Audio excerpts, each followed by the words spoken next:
আজ আপনাদের সঙ্গে একটি সত্য ঘটনা বলছি। যদিও ভগবানের কথা বলতে নেই, শুনেছি বড়দের কাছে, তবুও আমি মনে করছি এটা শেয়ার করা উচিত, তাই করলাম। পরশুদিনে তো ঝড় বাদল গেছে, ঘুমটুম সেই মতো হয়নি।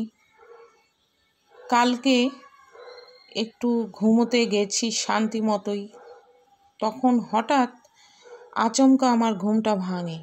3টে 3:30 বাজে তখন রাত।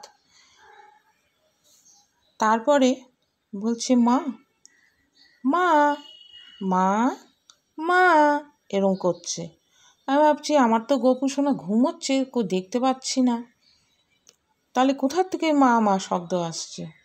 তারপরে এদিক ওদিক দেখছি, আবার শুয়ে পড়েছি। তারপরে 4টে বাজে, মা আমার প্রচণ্ড শীত করছে, মা আমার প্রচণ্ড শীত করছে, এরকম।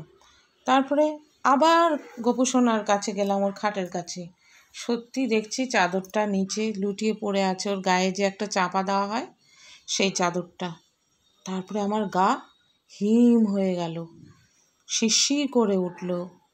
এ কী হলো আজকে? সত্যি আমি কত অবহেলা করি আমার গোপু সোনাকে।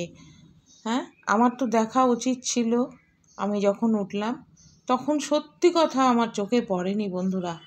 তারপর দেখলাম যে চাদরটা লুটিয়ে পড়ে আছে নিচে। তাহলে কেমন লাগলো অবশ্যই রাধে রাধে কমেন্ট করে জানাবেন। ভালো থাকবেন সকলে। নমস্কার।